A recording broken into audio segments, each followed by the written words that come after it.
Well, welcome everyone. This is the Speaker Launcher Teleclass Series. I'm your host, Jane Atkinson, author of The Wealthy Speaker 2.0, and soon to come, the Epic Keynote. Now, I was meant to have two guest experts today, Joe Calloway and Chris Young. Unfortunately, I'm sad to say that our friend Chris is out with the flu. She has just been down and out for 2 or 3 days now. And so what we're going to do, because she can't be with us today, is when she's feeling better next week or the week after, we're going to record some questions that you can ask us or that we have already on our list for Chris, and we're going to record that and we're going to send that out to you as well. So you're getting a bit of a twofer there. And we're also giving out the recording from this call, which we normally don't do. So anybody who's missed, welcome, and I'm glad that you're getting the recording.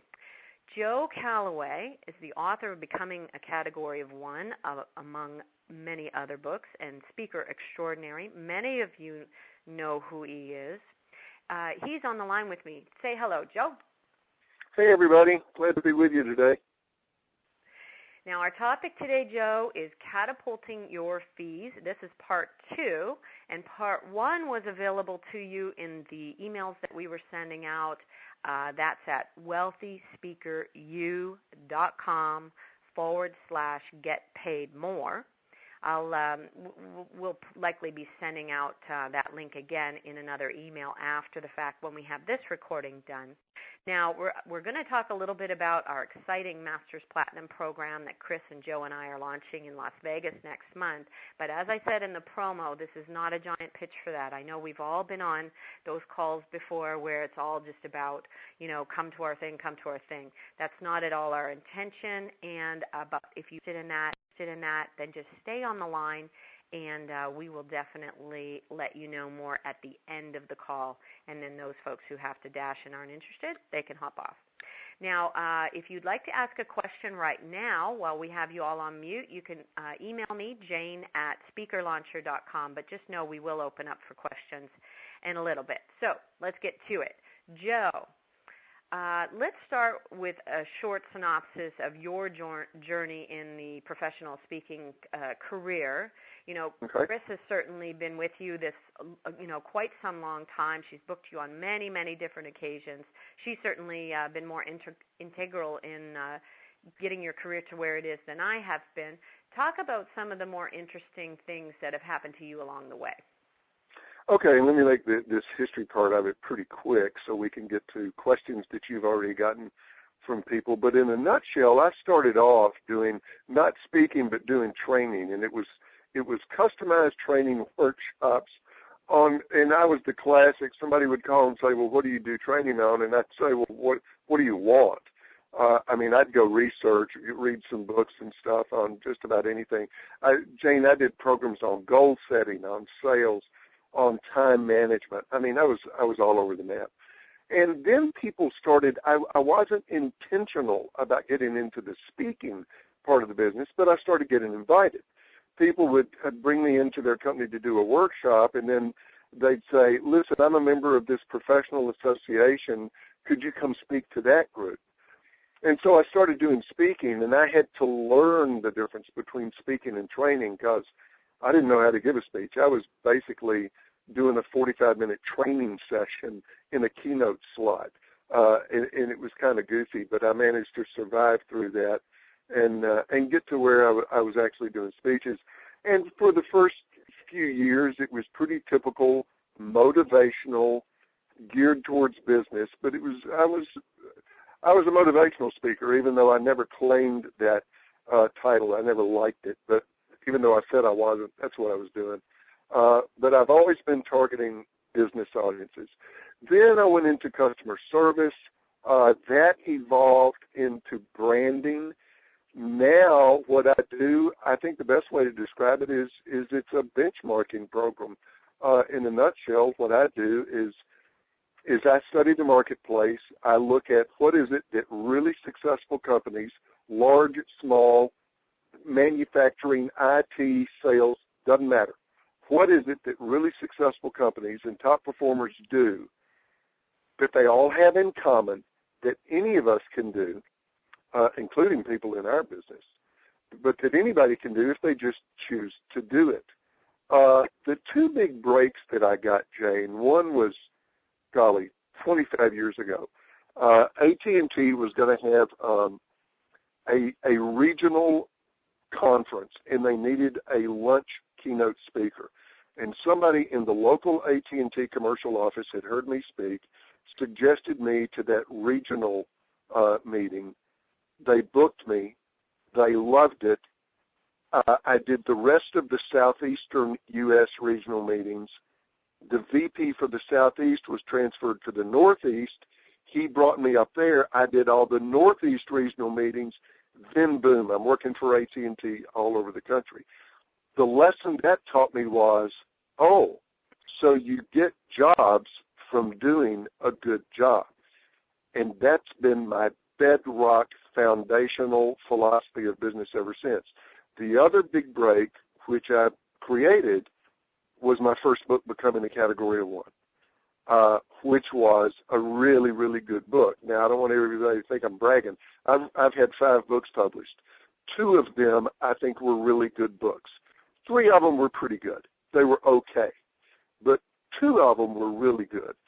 And when you get a really good book out there, oh, my gosh, it can change everything. And Category of One did that for me, and then my newest book is rejuvenating things. So I work hard at writing a good book, and it can mean a lot to anybody. So the title of this last book is Be the Best at What Matters Most. Did I get that right? Yep, that's it. Be the best at what matters most, and that's what Joe teaches to companies. That's what we're talking about today, really, because what better way to catapult?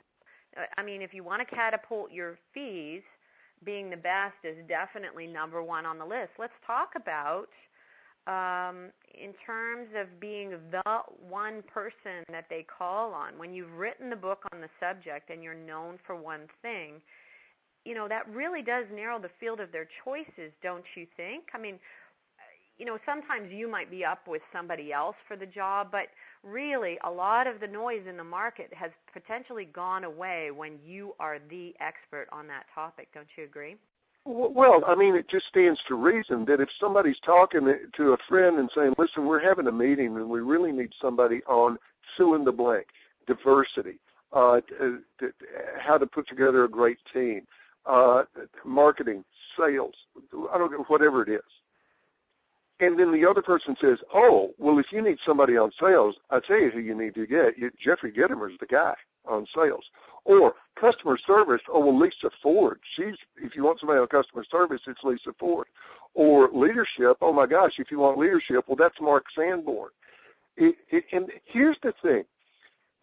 People, there's a resistance to that because they say, I don't want to narrow my topic or my topics because that will eliminate a lot of people from wanting to hire me. I need to have 20 topics, when actually the reverse is true. You're going to get more business if you are known for something instead of somebody that dabbles in a whole bunch of things. That's just, and that's true as you raise your fee. Early on, at a really low fee, you're going to have more people that will say, we're just looking for a good speaker. What do you got? What do you do? But as you raise your fee, they're going to say, we're looking for a speaker on, and they're going to have some real clarity about what it is, what problem it is, or what opportunity it is that they need help with. Yeah, and I think that the market has really changed. Obviously, the last 5 years, last 10 years has been quite tumultuous in our field, and when the poop hits the fan, so to speak, we've got clients kind of tightening their belts and making sure that they're spending money getting return on investment. They can't book a speaker who does, 10 things okay. They need to get the person who does the best. Yeah, and I know the conversations that I have with prospective clients now, people that are, they're going to talk to 6 speakers. They've narrowed it down to 6 of us. I mean, they will say things, they will ask me very pointed questions like, okay, Joe, we like what you're talking about, but can you explain to us how an audience of distributors such as we've got, how does your material really relate to somebody in distribution? Or Joe, how does your material really relate to customer service people in retail? I mean, they want to know what you're talking about got to do with us. And you really need to be able to connect those dots. Now, that's not always true. I don't want to overstate that, but I tell you what, the higher your fee gets, until you get to celebrity status, which I'm not at all, that's a whole different deal.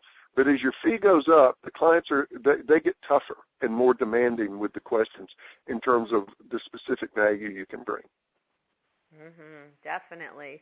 So we kind of have two things on the list when it comes to raising fees. Number one is be the expert.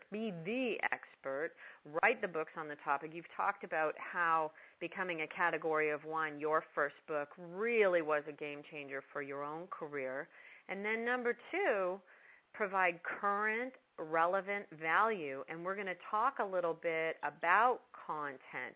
You know, sometimes I read on a speaker's website that they're going to customize for the client and they're going to meet the client by phone first. And I think, really, is that the best you've got? Like, there's nothing outstanding about that. Every speaker would do that exact same thing.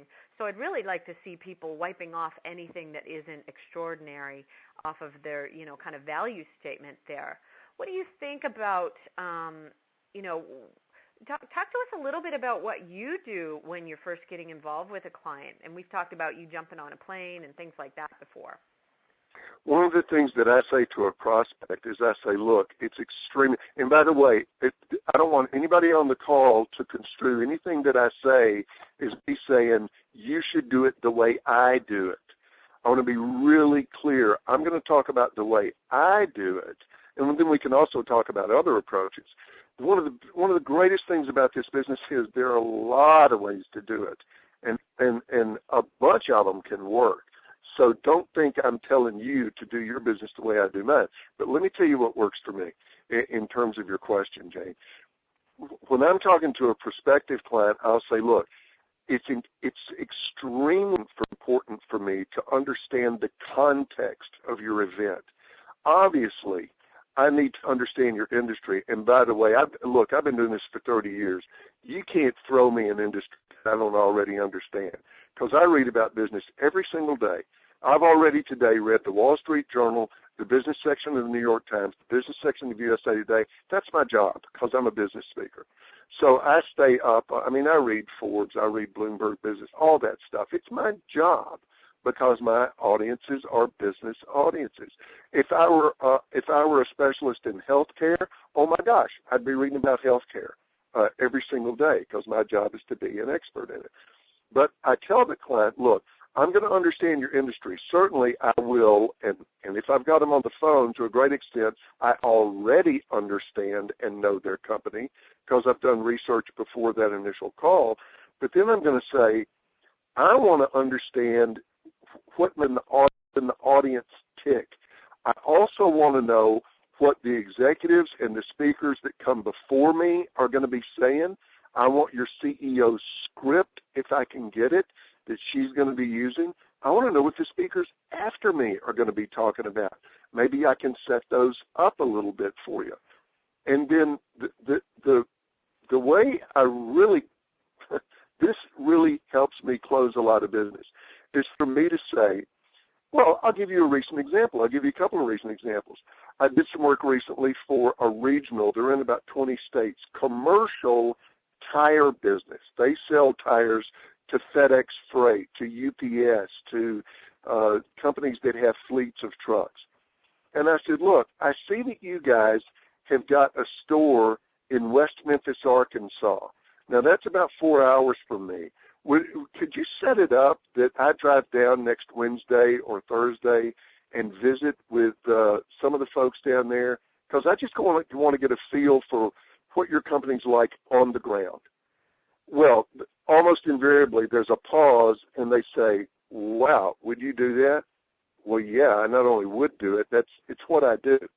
And so we set it up. I go to the tire store. Now here, Jane, this is to me is pure selling. Then 2 weeks later, I do the job. And in my speech, I can say, a couple of weeks ago, I was at your West Memphis, Arkansas store, and I had a talk with Jeff and Doug. And Jeff, you told me, Jeff's in the audience, right? Jeff, you told me there were 2 things that you thought were your greatest advantage. Tell me what those are. Stand up, Jeff, and shout it out. What did you tell me are the 2 advantages you have over your competition? Jeff stands up and shouts it out, and I say, I want to talk about that for a little bit because I think Jeff has nailed it. That's my sales call, Jane. That's what gets me more work through word of mouth, through reputation, through spinoff within that company, through repeat business within that company, through them talking about me to other people in the tire business. My product is my sales pitch.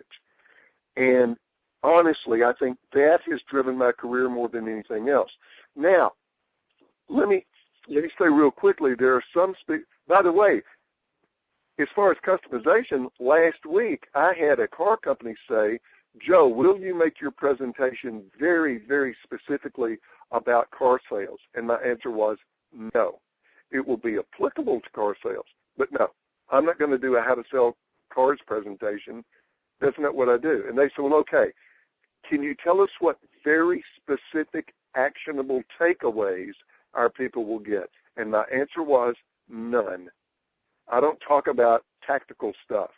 I'm going to talk to them about how they can think about their business in ways that will drive better performance.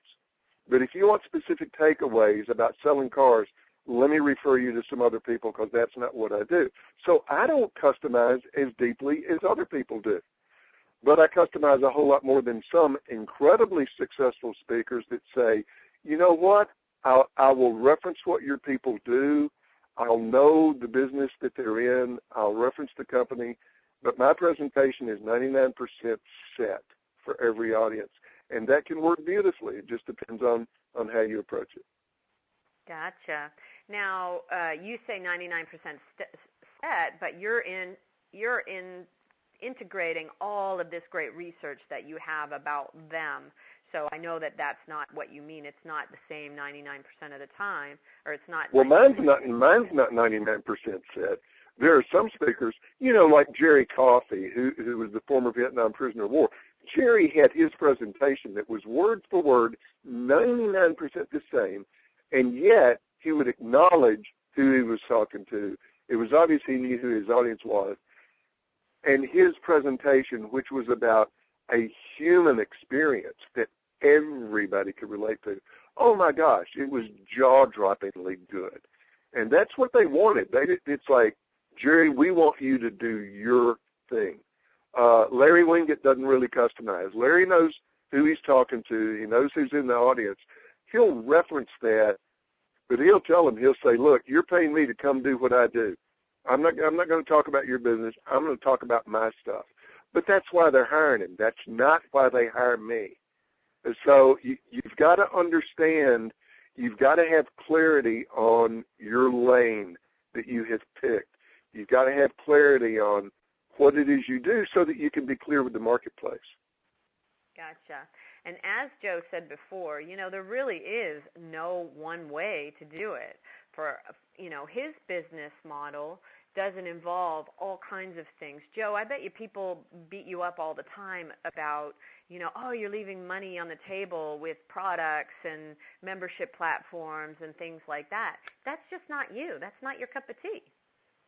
Well, it's not what I do. I mean, there's been lots of speakers say, why don't you sell your books in the back of the room? And I say, because I don't want to. It's like, what do you mean you don't want to? I do not want to pack up 400 books and ship them with me or carry them with me on the plane and stand in the back. I don't want to do it. That's not what I want to do. If you go to my website, you can buy my book, not from me, but you can link to Amazon, Books A Million, Barnes & Noble.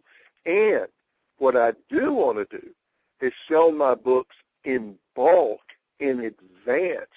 and let the client buy 500 at one time that I will then ship to the event, and they give to all their attendees. The client pays for it. I am not in the retail book business. I'm not in the retail business, period. I don't sell, as you say. I don't have any internet programs. I don't do any of that stuff.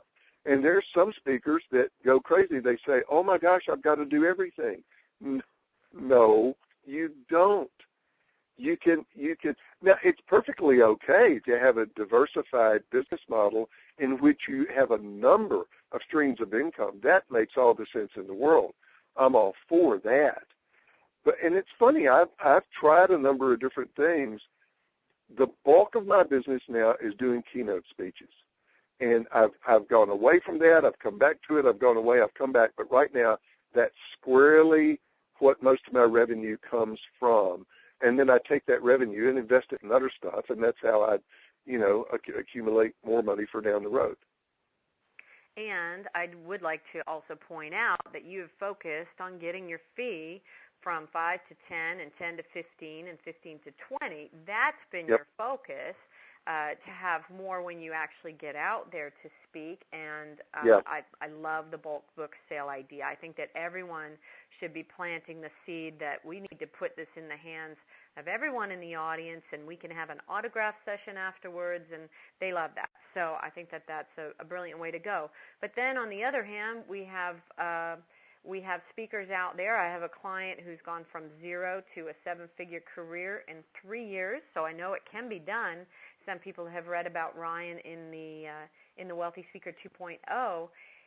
5 years from now, Joe, his business model will look very different from yours. He's just on a different path. Big technology guy. He'll likely have a membership platform. Like you, I hope he has 2 really good solid books under his belt by that time, 5 years from now. He may be at the same fee or higher depending on how well the books do, but he will have a lot of different revenue streams because that's kind of where his mindset is. And I just think that the industry is changing, and it's not the same for everyone. We really don't necessarily encourage people to just go after one source of revenue because we know from history that 9/11 and things like that, all your eggs in that one basket could be a little tricky, and I know that you do have some other things on the go. And by the way, don't let anybody think that I'm discouraging going retail. I mentioned my buddy Larry Winget. Larry does a huge retail business. Larry sells most of his products to individuals, and he's built up a huge following on the Internet. There are tons of people that sell books back in the room. They make more money doing that than they do from their speaking fee. Or any kind of product, downloadable, membership, Internet access. There are tons of ways to do it. And again, the thing that I think has worked well for me is I've gotten clarity on here's what I want to do, here's what I like to do, here's what I'm good at, here's how I create the greatest value. And because I concentrate all my efforts there, I get a tremendous amount of traction and return on that. But again, there are so many ways to do well in this business, and that's just one of the absolute beautiful things about it. It really is. Now, we're going to talk a second about how, when would you might raise your fees, because that's the whole point of today is how do you get from 5 to 20, for instance. Yeah. Would you say that having a fee, I'm going to ask this question to Chris, too. I'll throw it over on the list for her when we do her recording. Would you say that having a fee that's too low might be a disservice to a speaker? Well, here's the thing. It's going to, and I went through this. There were times that people would say, what's your fee? I'd say, back years ago, what's your fee? $1,000. Oh, okay, we're really looking for somebody more in the $5,000 range. And then, of course, you're kicking yourself saying, what? Oh, I'm sorry. Did I say 1,000? I meant 6. I meant, But that's, look, you're going to be in a certain range. And there are people that are looking for a higher fee speaker. And particularly with bureaus, those of you that want to work with bureaus, look, bureaus generally work on, some are at 30, most are at 25%. They get 25% of your fee. And if your fee's not much, then 25% of that is really, really not much. and they're just going to say, look, it's not worth our time. On the other hand, my fee has now priced me way out of the range that a lot of bureaus who used to book me work in. They don't book me anymore. We're still friends, but they don't work with clients that are at the fee range where I am now. The whole fee thing is interesting because there's no scientific formula for you to figure out what it should be. It's really, a lot of it has to do with understanding where you are in the market. And I know part of what you and I work with speakers on is helping them get clarity on understanding where they are in the market and then getting everything that they do, I mean everything, in alignment so that their positioning is clear, makes sense, and gets them the highest fee possible. And I wouldn't be surprised if that's what the majority of our 10 students in Las Vegas for our Masters Platinum are working on. I mean, that's a lot of people are either positioning or repositioning. And so we're going to help them do that. We'll talk about that at the end. Okay, so let's talk. I'm going to give you a little list of 4 things, 4 reasons to raise your fee. Joe, maybe you have a few more to add on to this. Number 1 is publishing a new book. I think that's always a great time to raise your fee. Number 2, this is a bit of a no-brainer. Your schedule is full.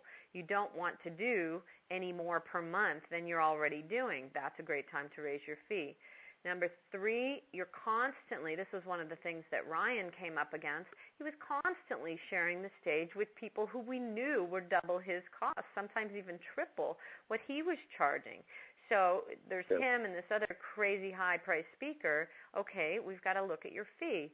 And then, of course, for perception, which we just talked about, what else should we add to that list? Well, here's the main one to me. And then following along with that is the perception of you in the marketplace. But look, it's always got to start with product quality. As a matter of fact, somebody asked me the other day in an interview, said, what are the 3 most important things to you in your business? I said, number 1, product quality. I work on it all the time, ceaselessly. Every presentation I do, I want to make better than the one I did last week. I mean, every single one.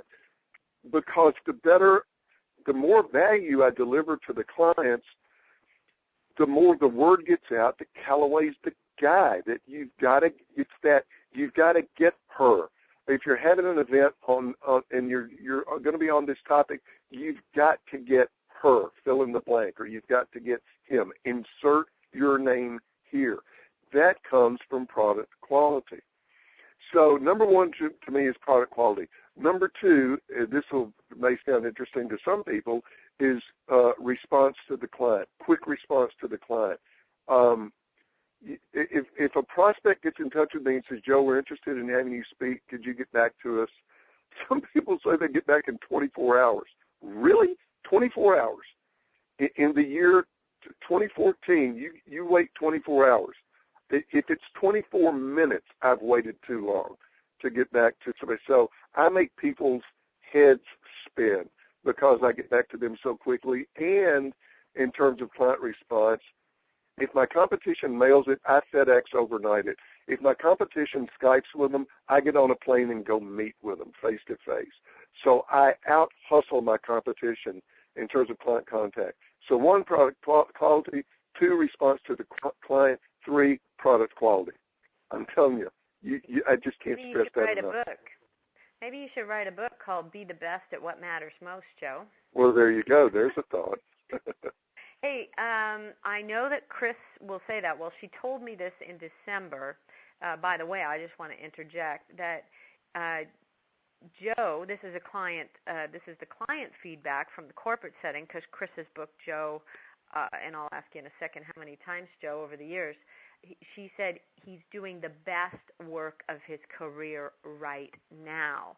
And I wonder how many people on the line can really say that about the kind of work that they're doing. It's a great question to ask yourself. Am I doing the best work of my career?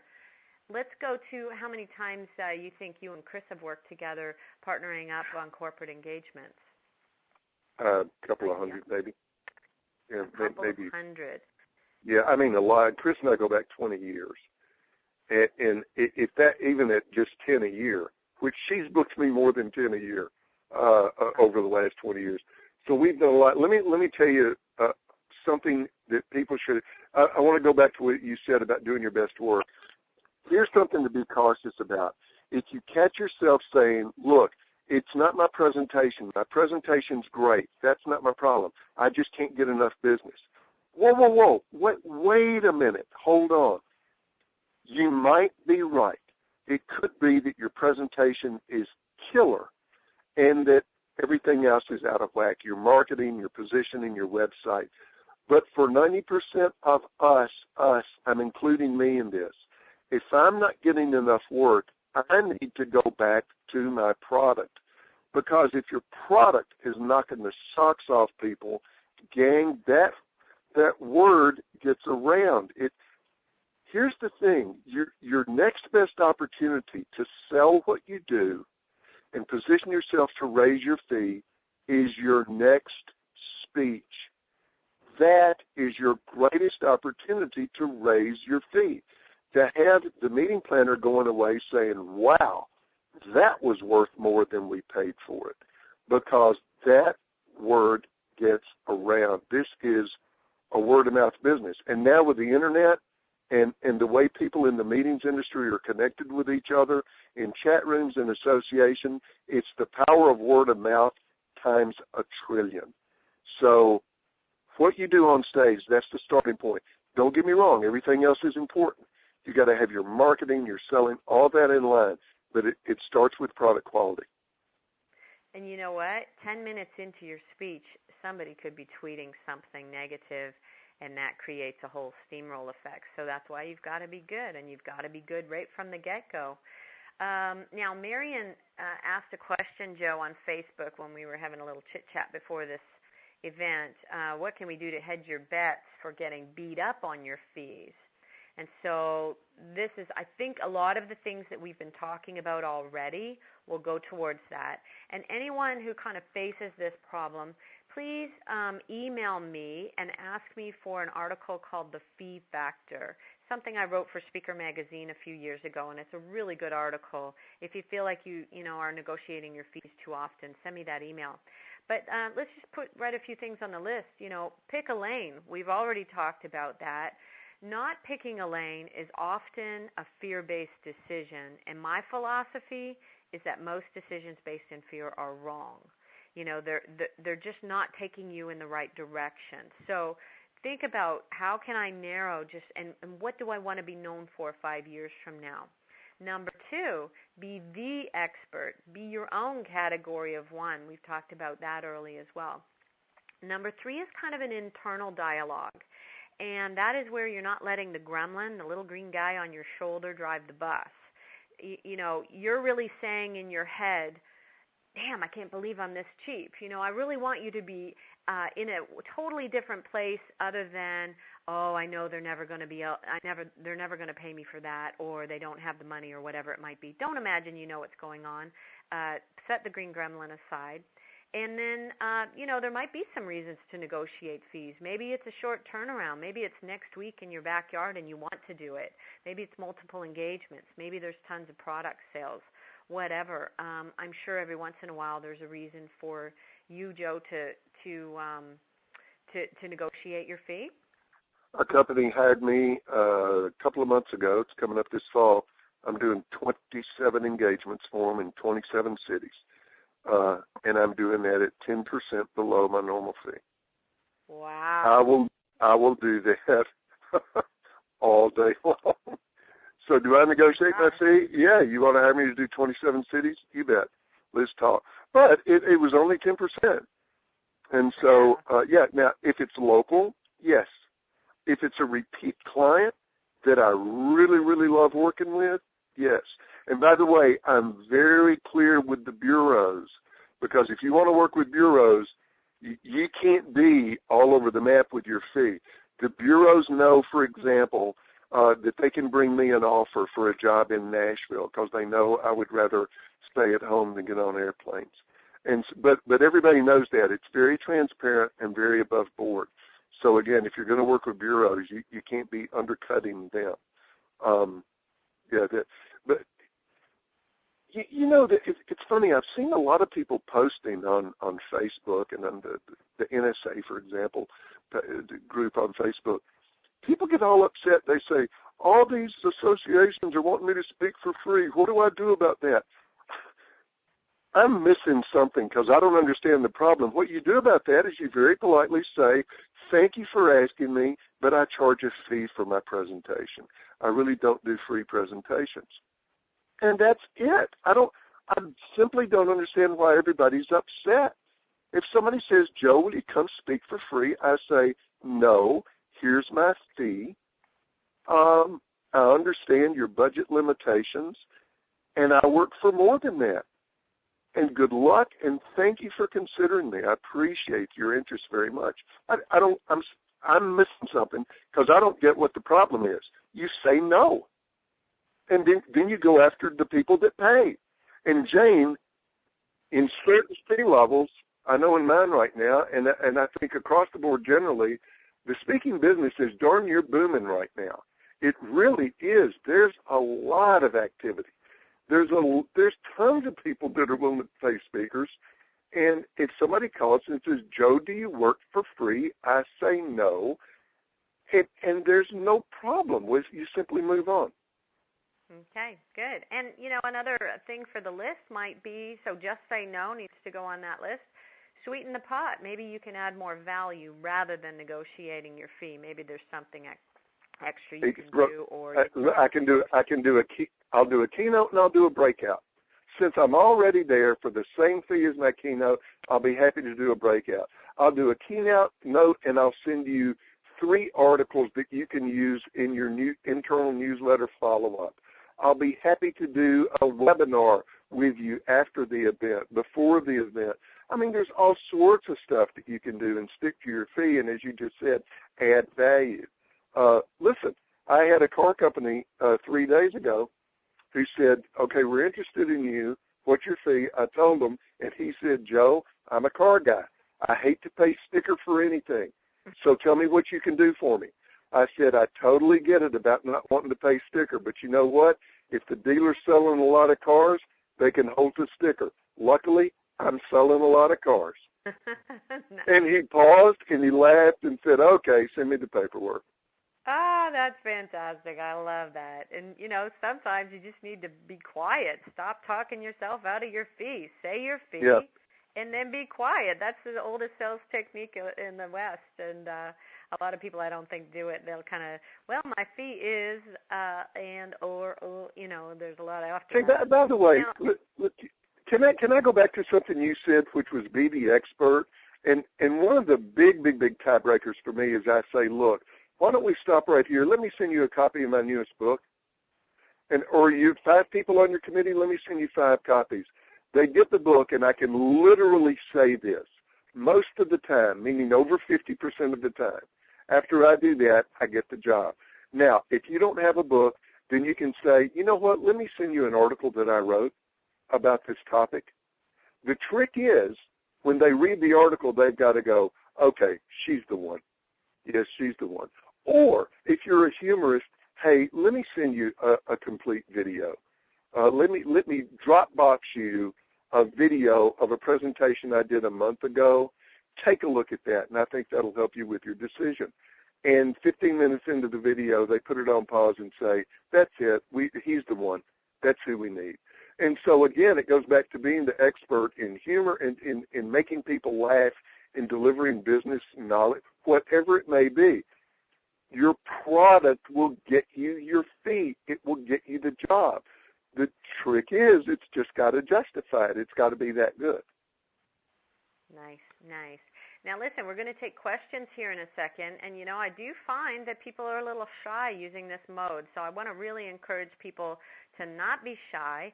What you do to ask a question is hit 5 star on your phone. The star is right next to the 0 on my phone.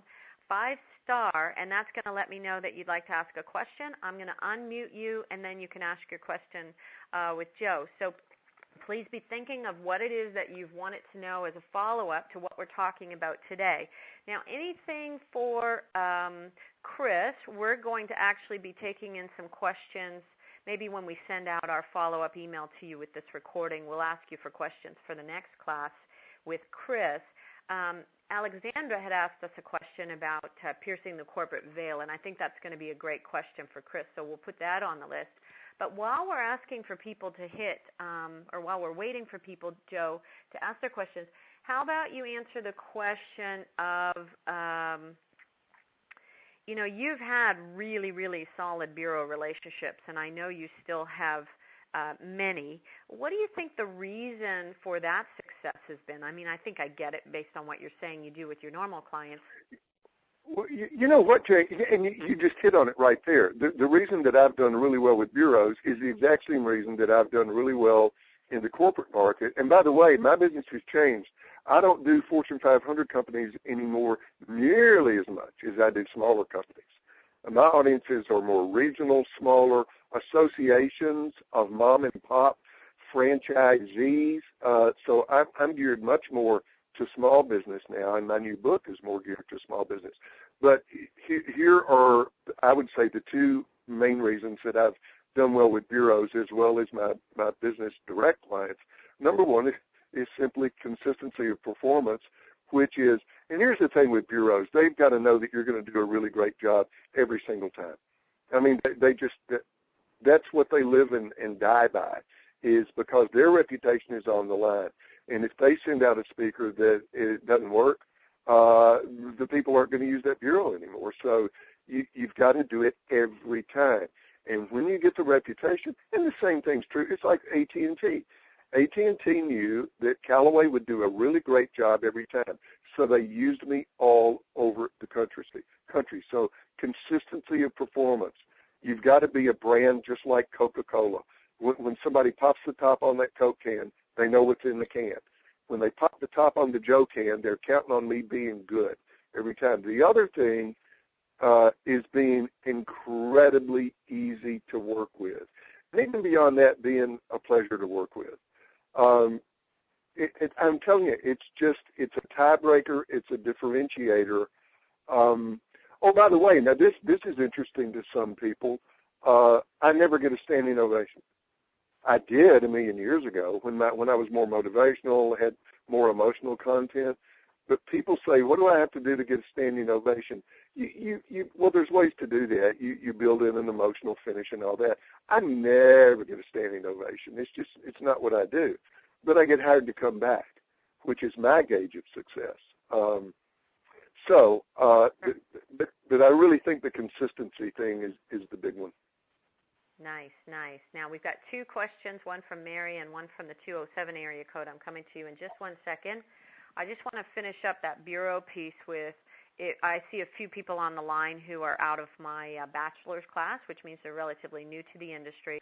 If you are new to the industry, I really think that the market has changed in terms of bureaus, and I think your goal is to go out there and get the business and create enough stir that people are asking for you. It's really when they lose business to you or that their clients are asking for you that they're going to sit up and take notice. I think the game has really changed with the Internet, so I think you're better off just to spend the time doing it on your own. So, Mary, I've gone ahead and unmuted your phone. Let's hear your question, please, for Joe. Joe, I'm wondering if you could give us book writing advice. And what I mean by book writing advice is really time management advice. Whenever you've been working on a book, do you suspend your speaking and client service activities and just go away and write? Or do you juggle writing and serving your clients and speaking all at the same time? Thank you. Great question. That's a great question, Mary. And the thing is, there are as many ways to approach writing a book as there are to approach this business.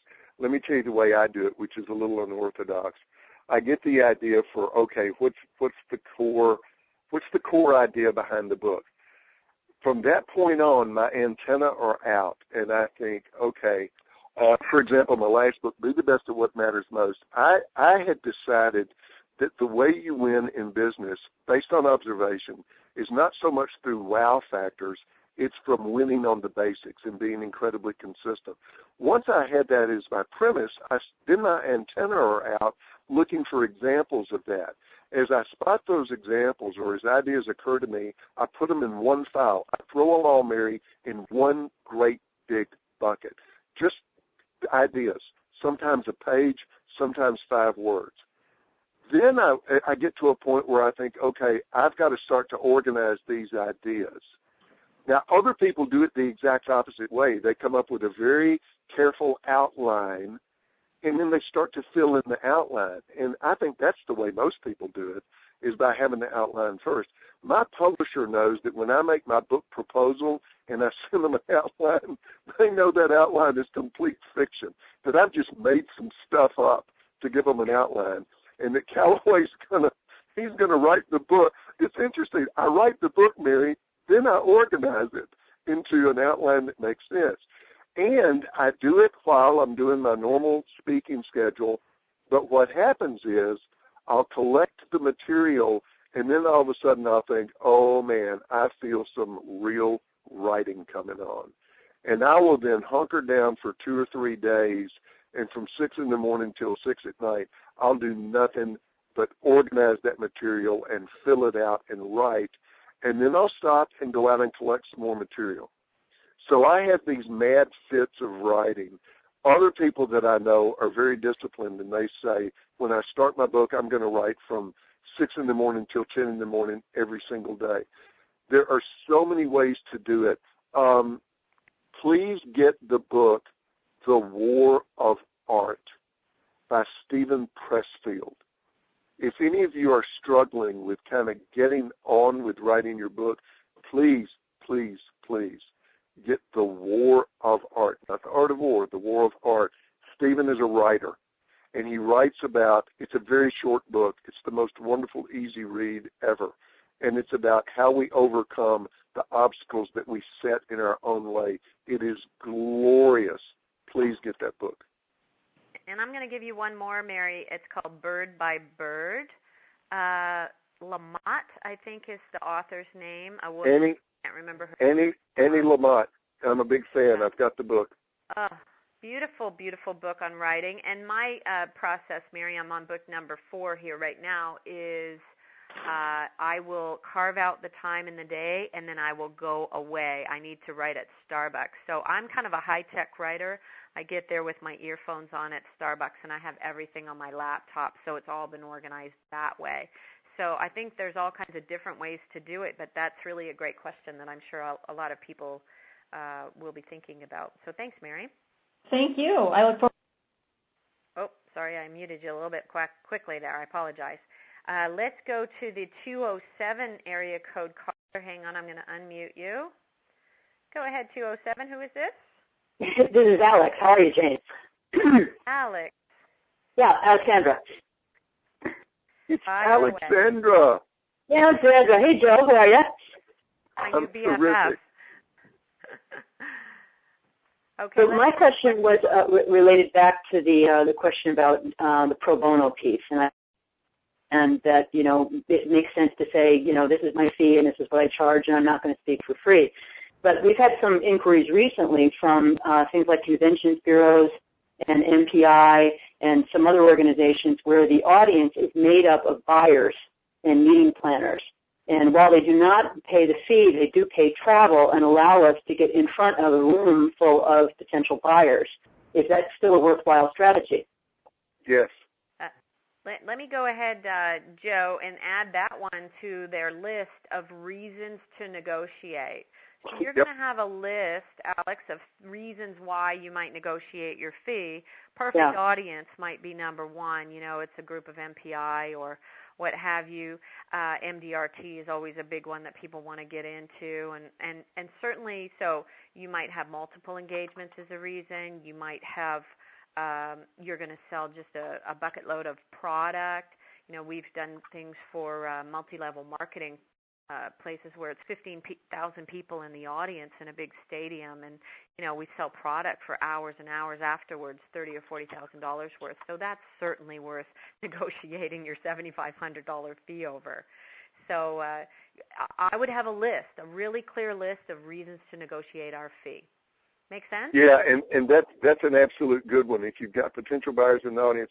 By the way, let me say very quickly that Alex and Jim Bouchard, who she works with, they are the model for people who have built a speaking business by doing the work. I mean, doing the work and persistence and perseverance and doing it right and building an incredible quality product. And it's really starting to pay off for them, and nobody deserves it more because you guys are so willing to put the work in. So you're my poster people for the way it should be done. Well done, Alex. Wow, thank you. Thanks for the question. Wonderful. Joe speaks very highly of you, and he had told me that in private before. So thanks for being on the line. Thanks for the question. Okay, now we're going to go to, I think what we'll do, Joe, is we'll save about 5 minutes at the end for, we'll talk a little bit about the Masters Platinum Club and see if anybody has any questions about that. What do you think is a topic that we really haven't covered yet? What is important that a speaker knows if they want to go from 5 to 20? One essential piece of the path to getting there might be. Yeah, let's switch from looking inward at your content to looking outward. I think a lot of speakers need to work on getting absolute clarity on who is it that you want to work for. Define your market. For example, I know that I recently, last year, I made it official. I will not speak, or let me put it the other way, I will only work with audiences of 500 or less because that's who I'm comfortable with. My style is very conversational, and if it gets up to, 1,000, 2,000 people, it doesn't work as well. 500 or less. I've been turning down stuff overseas because I don't want to go overseas. Been there, done that. I just don't want to travel that much. I don't want to take that much time away from home. If somebody is close to my topic and it's something I could do, but it's not what I really do, I say no, and I refer it to somebody that's what they do. It really, really will help your business. The more you can get clarity on, this is the market I'm after, and these are the markets I'm not after. I'm not going to do those. I'm not going to say yes to those because it takes my energy and my time and my efforts away from building the market that I want to build. So I really think that people need to spend some time on who is it that I'm marketing to that will pay for my expertise, for what I bring to the table. And so I really think that outward view of getting that kind of clarity is incredibly important, and you have to do that if you're going to raise your fee. Absolutely, absolutely. And that decision to not take the business, also fear-based business if you do take it, and it may not serve you or the client. So I want to come back to that idea that most decisions based in fear are incorrect. They just don't really work for you. So we've talked about beefing up your content. We've talked about when you might want to raise your fee. We've talked about reasons why you might negotiate your fee. And if you haven't already listened to section number 1, we really did talk about a lot of different things that we haven't covered here today. Would you agree, Joe? There was quite a bit on that first recording that we did that we haven't covered here. So I hope people will make sure that they go to wealthyspeakeru.com/get-paid-more. That's where that is. And if you didn't hear that, just send me a link or send me an email and I'll shoot you the link. So let's wrap up with just a few ideas about what's going to happen on the Wealthy Speaker University Masters Platinum program. Now, for anybody who is just absolutely, not something, maybe you'll stay on the line and listen to hear about it because it might be something that you're aspiring towards, or maybe you're curious and you'd like to know more. We'll stay on the line here and answer some questions for you. So if you're interested in seriously catapulting your fees, we're looking for people who are over $5,000 in fee and have been in the business for more than 5 years. And you're going to be with us for 10 months. The launch, the mastermind retreat, is in Las Vegas, April 25th to 27th. The big work day is the 26th, Saturday, and then we just have cocktail parties and kind of wrap-ups on the other 2 days. So if you can only be there on the one day, that would be okay.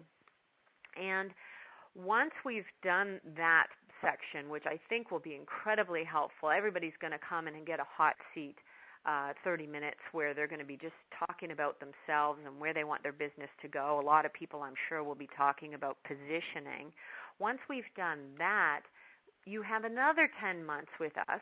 Joe has graciously offered up 3 coaching calls with him. You'll get 3 coaching calls with me, and every single month we're going to meet with the group.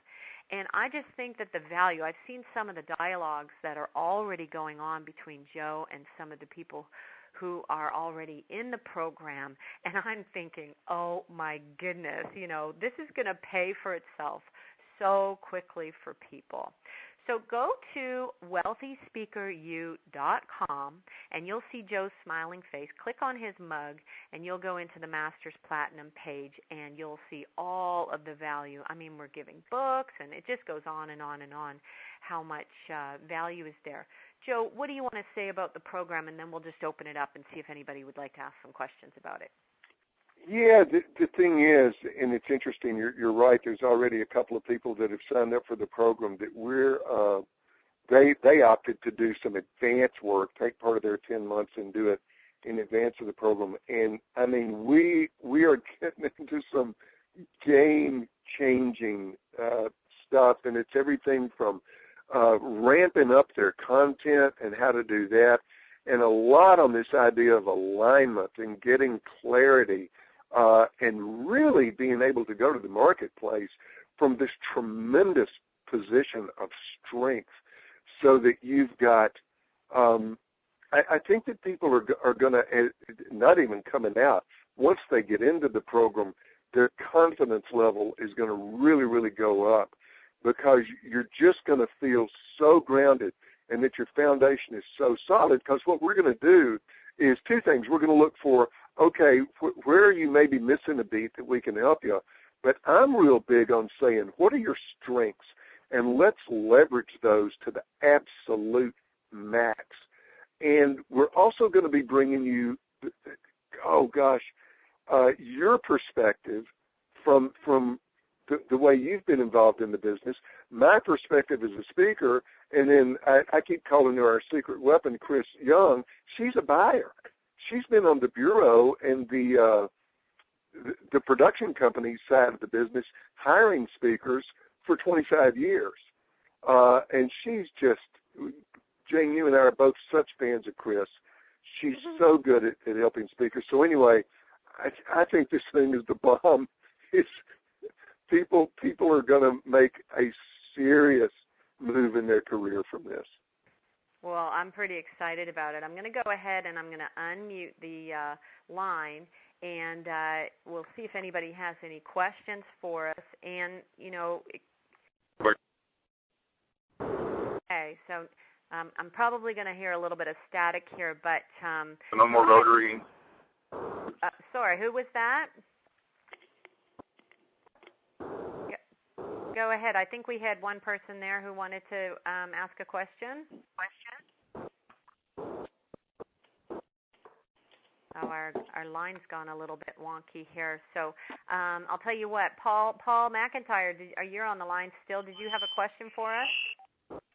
Yeah, it just came up because of what happened today with Chris. If you've got a big speech scheduled and you get sick, what do you do? I know that should be a pretty easy answer, but it's not to me. I don't seem to get sick, but I know I will sometime. Sure. Joe, why don't you shoot that one? I have missed 3 engagements in 32 years. 2 were because of travel snafus, and listen to this, they were both in my hometown. I couldn't get back to Nashville. And on both of those occasions, I was able to get working with, one of them was a bureau date. We got a substitute speaker. It worked out fine. The other one was I called the client, said, hey, I know a speaker that I think you would like. He does similar stuff to me. It worked out fine. I've missed one because I was sick, and I mean, it was a sinus infection. It was serious. It was actually an emergency room situation. Luckily, it wasn't a convention. It was an in-house meeting that a client was doing, and they said, look, no big deal. Take care of yourself. We'll reschedule it. One of the great things about establishing a network with other speakers is knowing other people that do something generally in the ballpark of what you do, so that you can email 10 of your speaker buddies and say, hey, guys and gals, I am down. I can't make this job tomorrow. Is there anybody that could cover for me on this? And, of course, you do that in conjunction with the client. But all of us have had the experience of having a 104-degree feel, and you go on stage and you do it. And the beautiful thing about adrenaline is for that 1 hour, the adrenaline kicks in and you're well. And then when you walk off stage, you're dead. But luckily, it doesn't happen much. Yeah, well, we wish Chris could have been on the line with us today, but really, we just thought we would not be getting the best of her. You know, she could hardly string two thoughts together. She was so weary from this illness, so we'll catch her another time. Does anybody else have a question that they'd like to ask about the Master's Retreat, and then we'll let you all go? I guess we're good to go, Joe. Sounds good. All right. Well, listen, thanks, everybody, for being on the line. Why don't we give a big get well soon to Chris before we close out in case she listens to this recording. So 1, 2, 3, get well soon, Chris. Okay. Thanks, everybody. Appreciate you being on the line, and we'll see you soon, Wealthy Speakers. Bye for now. Thank you so much. Thank you.